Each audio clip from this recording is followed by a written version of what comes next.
All right, you finished your film and it's time to ship this thing out to somebody using Pro Tools or Logic, something where you're going to need to export an AAF and a video file for them to get started on the post audio work. This is assuming you're not going to do it in Resolve, which Resolve is fine for that, but sometimes you just have to go a little extra. So the first thing we're going to need to do is your basic timeline settings are going to always have your project start at hour 1.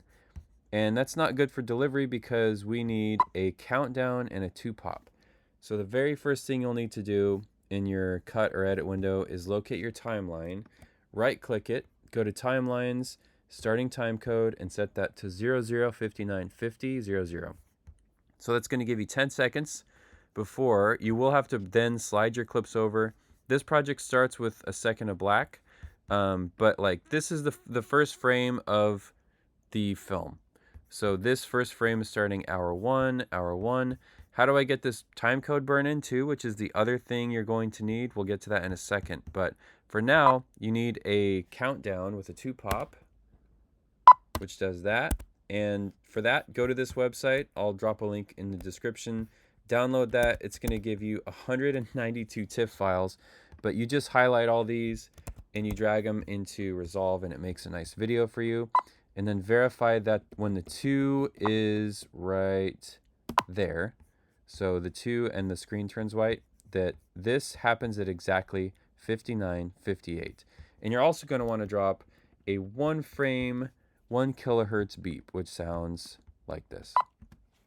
So you can generate that in Fairlight, or you can download it, or you can make it in Pro Tools. That I'll leave for you to decide how you do that. But yeah, 1 frame of that at -20, and we're good on that. So we still need this time code burn in. I've already added this, but just to show you how to do that, you go to Workspace, then you go to Data Burn In. You want to have this set to Project, Record Time Code, and then over here you're going to adjust where it is, position X and Y, and the font. You could just don't use Comic Sans. I like to put this up in the upper right hand corner. If it's down on the bottom, it's going to cover footsteps for the Foley team, and that's not good. And then in the middle, it's going to cover people's lips. So just put it somewhere small out of the way so that people can see it, reference it, but it doesn't get in the way.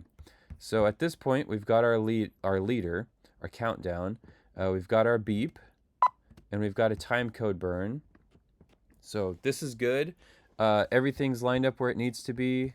The show starts at hour 1. I'm not going to do a tail pop. Tail pops used to be important for like tape decks and stuff. They're still somewhat useful for drift, but by now most people have that stuff figured out. So I'm going to say I'm ready to send this out. So go to the rocket ship, which is deliver. And unfortunately for us audio people, Pro Tools is all the way to the right. So this render settings is going to start here with custom export on the left. Grab that bar, slide it all the way over, click Pro Tools. Now you're going to need to generate 2 files from this. Let me just close this job.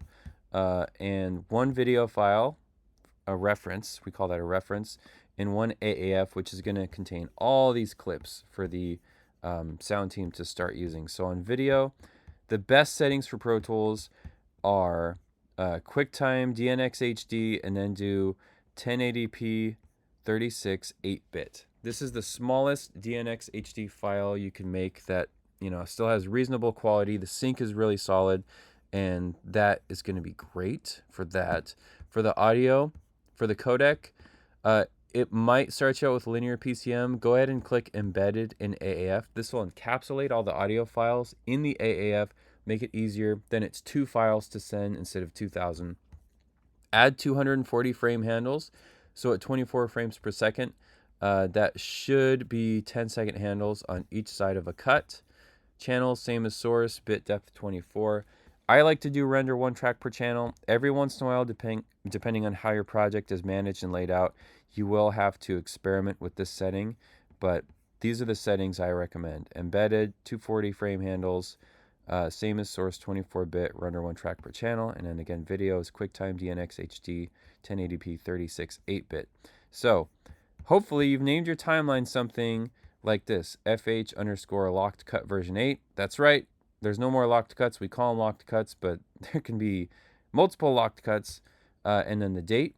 So that lets people know the video, the name of the project, what version it is, and the date that this was exported. Make sure you decide where you're going to send this file, because you don't want to end up with a bunch of ghost files on your hard drive just sitting somewhere. And then add to render queue. That's going to move it over here. And now we just hit render all. And we're going to let it go through the clips. I'm going to actually go over to Finder while this runs so I can kind of watch it do its thing. And let's see, I have it in this one. This folder I have named the name of the file just so that everything matches. I didn't do locked cut. I should have done that. But yeah, I've already done this once and it worked great. So you can see the video file is already created.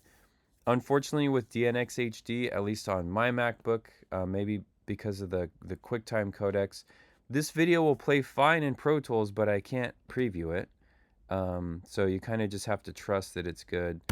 I'm sure I could monkey around with codecs and get them installed, but I don't do very much video editing, so I've already tested this and the video opened fine in Pro Tools.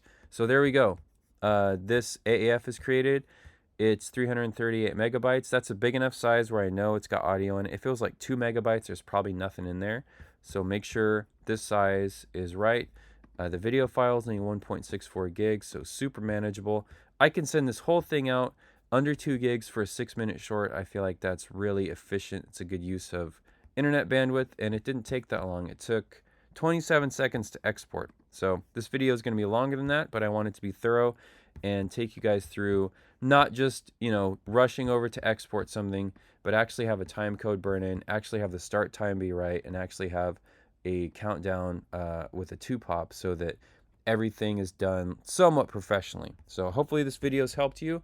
Feel free to share it. If somebody's like, how do I get this out of Resolve to you, just send this video to them. It'll walk them through the process. And if you have any tips or tricks or different things you like to do, go ahead and comment below just to share that information with everybody. So I'll see you guys next time.